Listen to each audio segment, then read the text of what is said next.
The JLR interview series.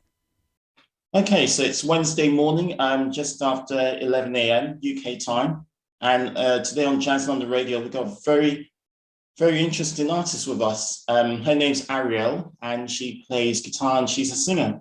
So, first of all, how are you this morning, Arielle? Hi, thanks for having me. Yeah, I'm good. Um, it's not too hot today, so I'm happy about that. Okay, yeah. Yeah, it has been very hot, but now we've got lots of storms and it's all changed again. So that's true. hmm And we're here really to talk about like a really interesting album or CD, not sure what to call it anymore, that came out early in the spring. And it's a really interesting title. It's called Analog Girl in a Digital World. And we've been featuring it on Jazz London Radio, playing it on latest releases and on Rock and Blues.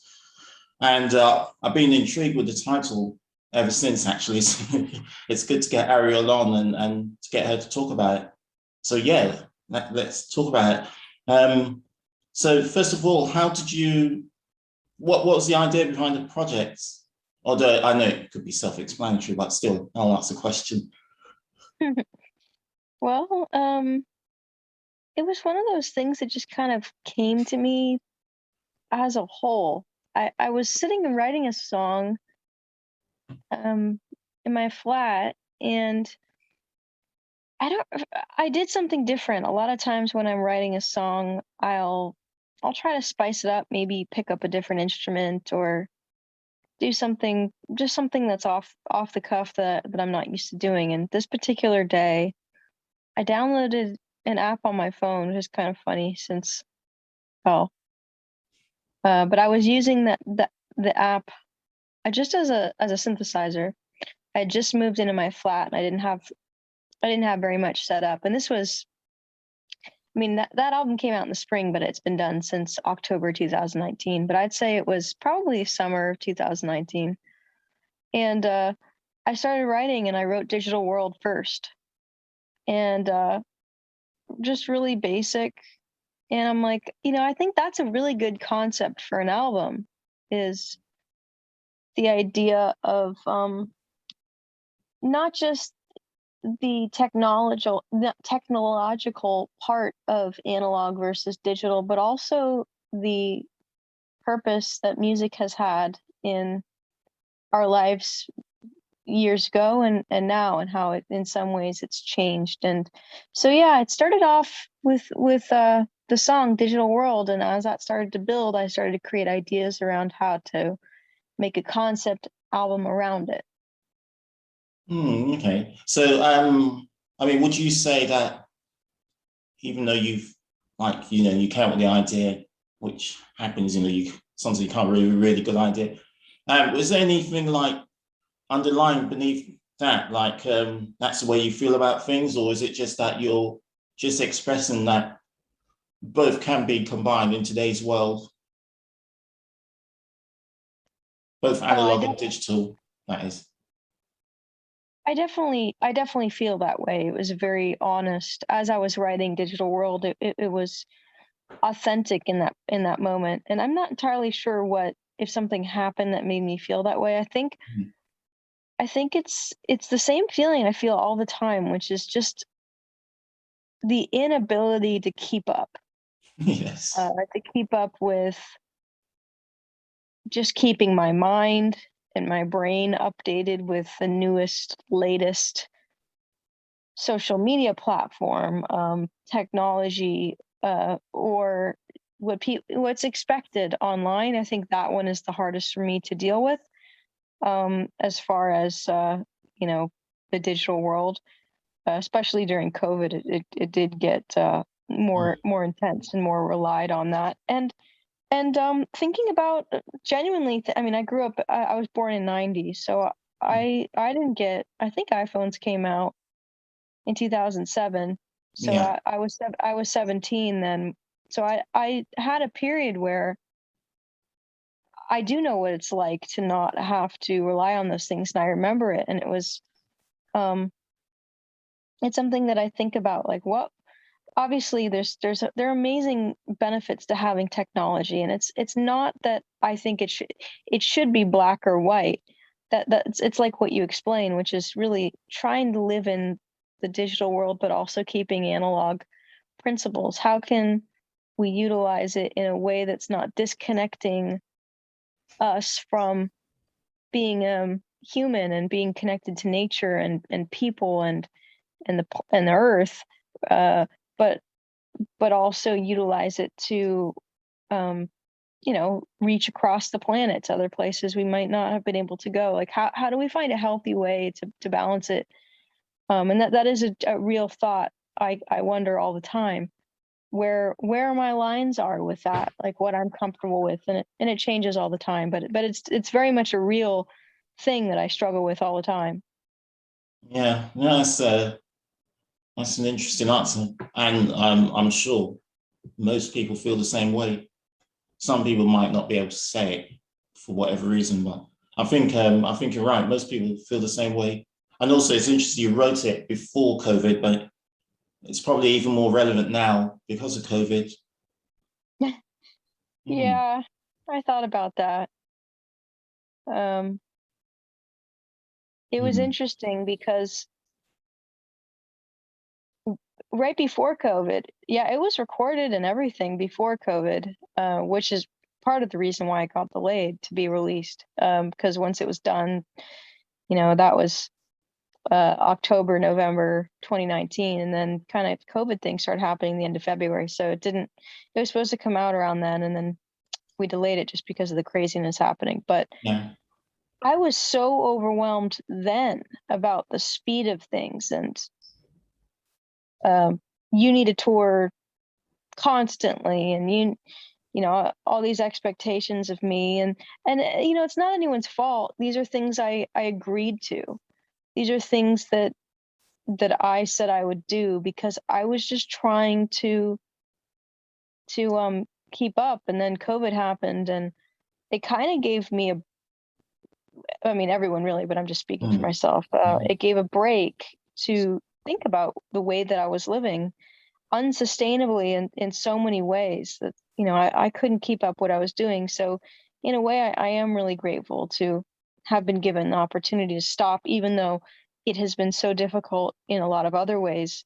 mm, Like I did, even though I thought I didn't, I created a lot of my value and purpose in that, and it was a coping mechanism for stress and um, a depression. Something. It was something that brought me happiness. So many things around touring and playing for people, and when that was gone, I kind of had to redo some parts of my life to find them to work again. So yeah, mm. Yeah, yeah, it's fascinating. So yeah, it's yeah, amazing, isn't it? You ask a question, well, like you, one in the third person, I should say, me. You ask a question, and then sometimes you get some really like profound answers, which is really like interesting. I'm just thinking of like with I'll give you an example, like turntables. That's made a comeback, a very hmm. analog technology, and yet, but the way we use it now, we're connecting it to our computers. Oh, really? Yeah, to a lot of people do that to preserve their music on vinyl on their computer, and a lot Wow. of turntables now come with a USB connection. Yeah, so as you say, you still have to keep up. Doesn't matter what it is. It's amazing. Hmm. Absolutely. And I think it's great that vinyl's coming back. Um, it's unbelievable. When you as an artist, when you try to make vinyl, and you have to look at least 6 months, 8 months in advance because the vinyl plants are just so inundated with orders. How they weren't really ready for that kind of growth and boom, but I'm sure in the next couple of years they'll catch up with lots of different places being able to provide more. But yeah, it's interesting. I think in some ways people are more desperate than ever to find a way to own their music. I always tell my fans to own their music because on places like Spotify, Apple Music, and those Amazon Prime and all those different streaming platforms, Yeah. you don't own your music. And the moment that you don't have access to the internet, or even access to, maybe your phone dies, you've lost everything. And the moment that platform shuts down, you don't have your music again. It's very cool because you can access almost anything in the whole, almost, short of a few rare things, almost anything in the history of music. But then at the same time, it's like a library. But not only is it a library, it's not even supporting the artists that created it. It's a very interesting thing, and I hope with time that also is one of the things that stabilizes itself in a way that's supportive for everyone involved. To respect music and appreciate it in a different way than just having it on in the background to fill up space and paying whatever 13 pound a month to get access to everything, when the artists are hungry. Yeah, no, I agree with that. I mean, I'm old fashioned. I still buy CDs. I still buy records, and I've got loads of mini discs that I've recorded off radio over the years. So I totally agree with that. Spotify and stuff is useful, but yeah, you should definitely own your own stuff if you can, and just keep buying stuff. Absolutely. Yeah, sorry. I just wanted to ask you about a couple of things on the album quickly. There's one track which I really liked, and the name's got in my head, but it's I'd Rather Be in England. Yeah. The reason I like that track is because it's filled with folk music, which I really like, actually. It's got jigs, it's got everything. Thank you. Yeah. It's yeah, go ahead. It's well, I was kind of thinking in my head when you brought it up. I'm really trying to dig deep with you today about what it was like when I wrote that song. Okay. This is one of the things about, like, my memory just kind of, what I should do is when I'm recording them, I should talk about what's going on in my head, because they kind of disappear. But part of me, I have a weird theory behind that, and part of it is, like, I'm just kind of, when I say the word channel, I don't mean like a seance I understand what you mean. thing. Yeah. It's like tapping into something, the flow of something that makes it happen without much thought. And I definitely did that with most of these songs. But when I was writing that, some people collect coins and stamps, and some people do tattoos. But for me, when I'm trying to capture a memory of a place, or the essence, when I'm traveling, or I want to hold something as a keepsake, I write a song. And part of that for me is the essence of what it feels like to be there, especially if maybe someone hasn't experienced it. And the thing about I'd Rather Be in England is you could interchange that with Scotland, or I'd squeeze in a couple, Northern Ireland or whatever. You could squeeze in and change some lyrics, and it's interchangeable, because there really are elements of the UK in there. But the fact still remains is that when I leave, I still have this feeling that I would rather be back here. And I try to explain elements of that, of why that is, but it just feels magical to me. And it's the only, like, when I land on the airplane, when I go back to the US, my friends don't say welcome home, they say welcome home here, because there's a feeling that I get when I land that started off with many of the basic things that I talked about, of silly things that are just that I've experienced here that are very traditional, but also just the overall feeling of being home. When I'm not here, I would rather be here. It is very true.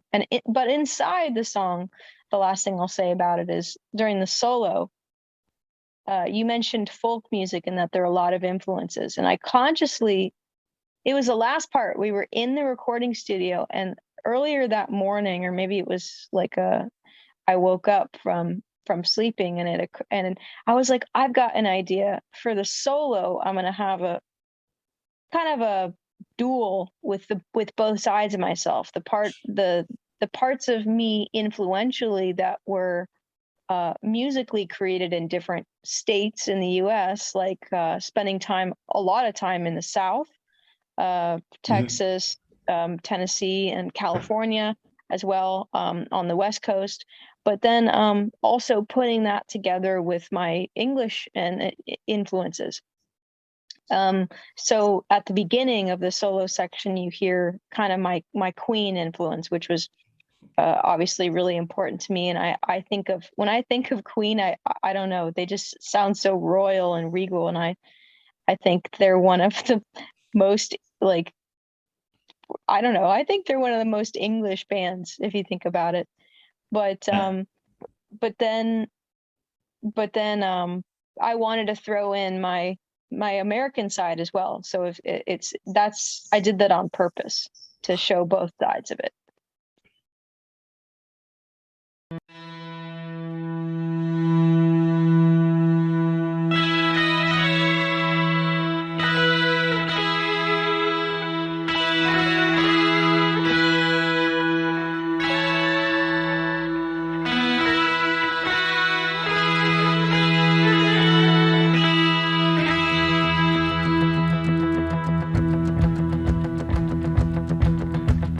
Over the hills and far away, thousands of miles across the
Can you just tell us, like, who you've been working with musicians-wise on your record?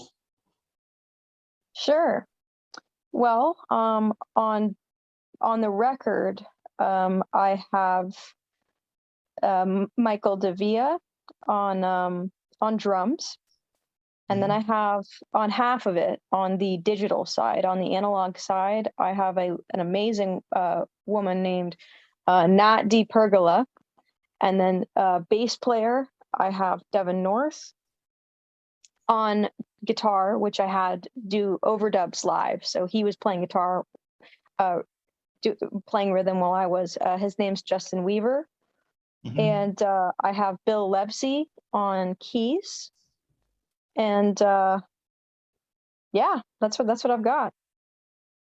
Okay, yeah, and obviously yourself as well. So yeah, fantastic. Yeah, me too. Yes. Okay, and that leads nicely on to your guitar playing. Actually, you've received a lot of nice compliments about your guitar playing. So I wanted to ask you, what drew you to the guitar, basically? Well, thank you for that. Well, it was I was 6 years old, and I had parents that were not into rock music. They loved opera and doo-wop and jazz, which I loved. But I had a babysitter that kind of shook my world when they came and brought DVDs of all sorts of rock music. But the first one they played was Queen live at Wembley. And I saw that video, and most people are looking at Freddie Mercury, and I was looking at Brian May and saying, holy smokes, what is that guy doing? That's the coolest hair and the coolest guitar, and I want to do that, which I think is a little unusual as a 6-year-old young girl to find their life purpose in like a really, like a grown man. A little weird, but I was a tomboy, and I was like, that's what I want to do. I want to be like him. And so my parents didn't buy me a guitar till I was 10, but I was playing piano. I was being classically trained at that point anyway, in a choir, playing piano. And for whatever reason, I wanted to play the loudest instrument possible. I don't know why. I remember I started off while I was playing piano, and that was more to read music and accompany myself, which has been really helpful with my songwriting. But I started off with violin, and it was beautiful, but it didn't work with me the way that I wanted. And then I was just like, the flute, oh no, that's not right. And then I found the trumpet, and I ended up playing the trumpet for years. Oh, really? And that's like the classical world's guitar, Yeah. I loved playing the trumpet. I was being tutored, and I really had a great time doing that. So until I was 10, I played the trumpet, and it filled a lot of the holes that I think guitar does. I always wanted to play the thing that the women that the girls weren't playing, and that was the loudest and the most obnoxious. For whatever reason, that was my thing. And yeah, so at age 10, I finally got my first guitar.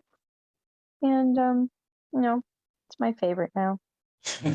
Yeah, it's funny you should say that, because over the last few years, I've interviewed quite a few female singer guitarists now. It's really starting to rack up for me. I interviewed Jane Getter recently.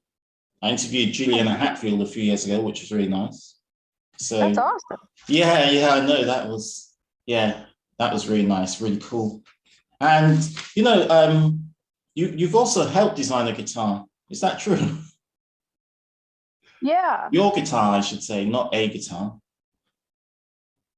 Yeah, well, the main guitar that I play, I co-built with a friend of mine in, well, I say a couple different years because it took us a few years to really get the design done. But 2006, 2007, I built a guitar with a friend of mine. And the reason why we did that was because I was going to music school at the time, and I had 5 different guitars, and 5 I would different kind of, guitars. well, I didn't own. I had about 3 or 4, and then there was one that I really liked that but I remember I would go to I'd go to school, but I'd never know which one to bring. So I'd bring one day. I'm like, well, this one sounds great with this style, but not with this. And I like the bridge on this, but not the pickups on this one. So I would kind of just play different guitars because I only liked one thing about them. And I thought that was silly. So what we did was we put all the elements that I liked in one guitar. So I like the way a Gibson Firebird looks, but they're massive and they only have, 21, 22 frets. So I did not take the body shape. I drew a body inspired by the shape.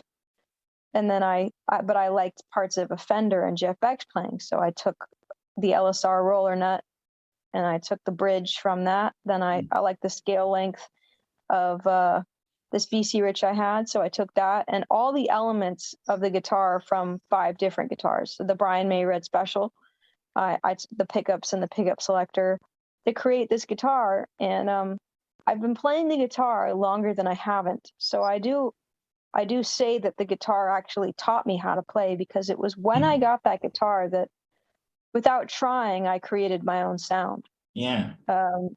And so years later, now it came out with under Brian May guitars. Yes. It's not an exact replica. It's a combination of the Red Special and my guitar, since we both have kind of similar stories around the guitars that we have. But I never thought it would be anything other than a fun project. I didn't think it would actually be what it is. Yeah, it's fantastic. It looks great as well. So yeah, I suggest people to go on the internet and have a look. Just type in your name and put guitar, and I'm sure it'll come up. Images will come up. And I just wanted to ask you a couple other things before we run out of time, unfortunately. I was looking for your biography. I mean, you have a great backstory, which is really interesting, which people could check on your website. But also, I see that you've played open for a lot of interesting artists, and one that jumped out at me was Joan Jett. So I wanted to ask you, what was it like to open for Joan Jett? It was really neat. She's awesome because she's one of those people. I always like it when I see a woman like this, because it's hard to be this way in the music industry when there are a lot of men. That's a whole can of worms I don't need to open up right now. But the thing with her is that she's very strong in what she wants and what she asks for. And I found that to be, it turns some people off, I remember at the time. And that could be anything. I think some people have said similar things about Madonna and stuff.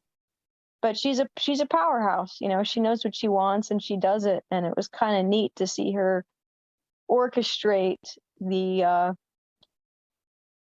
she was doing sound check, the way that she had things set up, it was really neat. So, and then musically, obviously, she's got a great band, great branding around what she does, and she still rocks out like she used to back in the day. So she's amazing.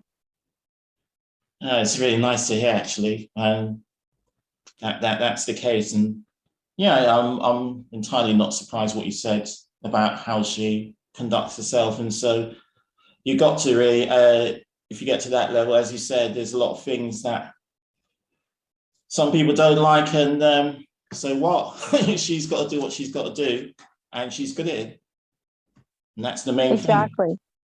Yeah. So I just, want to finish up then. So first of all, I've got to ask you a couple of things. Have you got any have you been touring, or are you planning to start retouring? Yeah, so I'm going to be touring next year. I'm waiting. I decided about 5 or 6 months ago that I was going to wait, which was a hard decision to make, but I didn't want to have to cancel my tour just in case, a third wave thing that's going on right now ended up stopping. So I do have dates in March, the end of March. Wait, is that true? Yes, the end of March and April. I think I've got 12 dates or so in the UK. And then for February and then the beginning of March, I am going to be touring the US. So that's as far as we've gotten so far. But yes, I'm going to be touring. So people just need to keep an eye on your website, social media, and the usual places. Yeah, the dates, actually, I did promote the flyer today online with all the dates on them for the UK. So those are out, and you can buy tickets to those. You can either go to my, Facebook, Instagram, whatever, or my website, irrepressible.com. And then as far as the US dates for next year, if anyone's there or traveling there or knows anyone there, those dates will be probably released the next month or so. Okay, that's great. So yeah, I'll keep an eye on that then in that case. And I've really enjoyed chatting with you this morning, and really enjoyed the music you put out. And I have checked out some of your previous stuff as well, which I really like as well. You got a lot of diverse stuff going on, blues, all sorts. So really, really good stuff. So yeah, we'll continue to play on Jazz on the Radio. So thanks for the interview this morning. Thank you so much. Thanks for having me. Yeah, you're welcome. Thanks.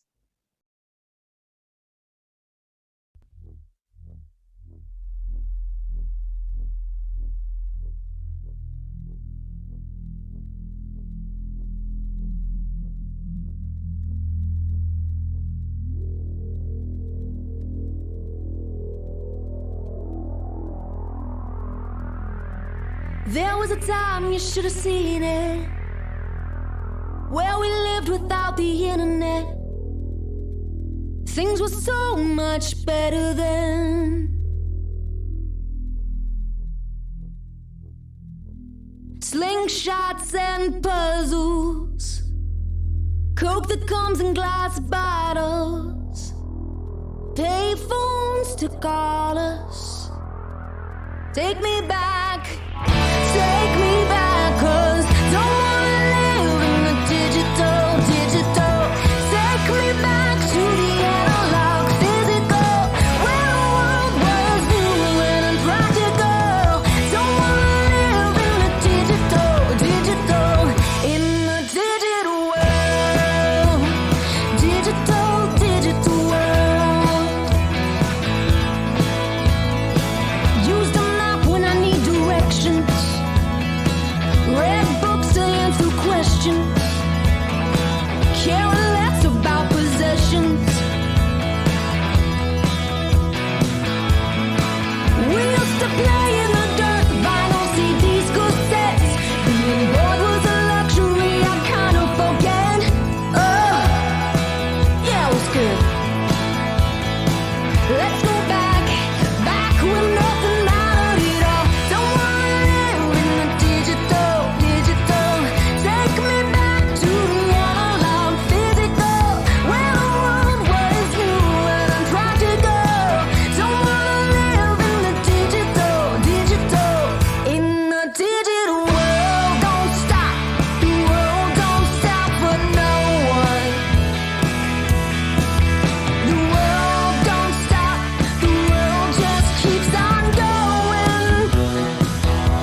Don't wanna live in the digital, digital world. Don't wanna live in the digital, digital world.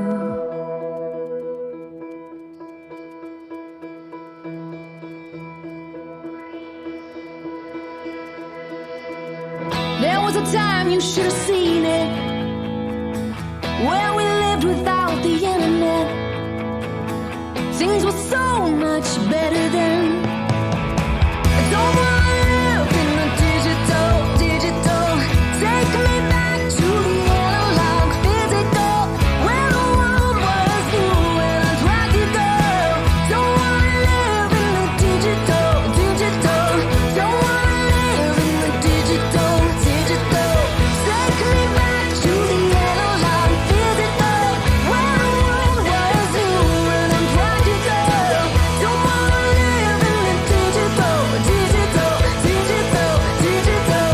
In the digital world, digital, digital world.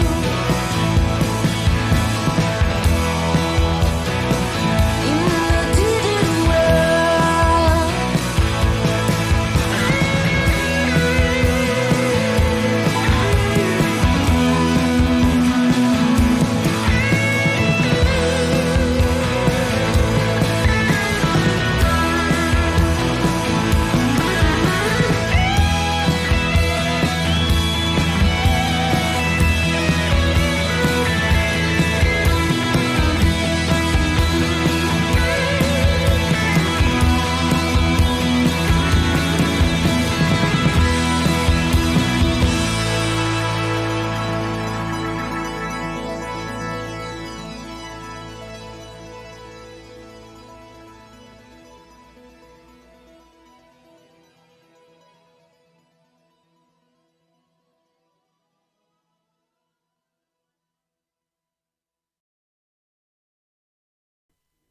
The JLR Interview Series.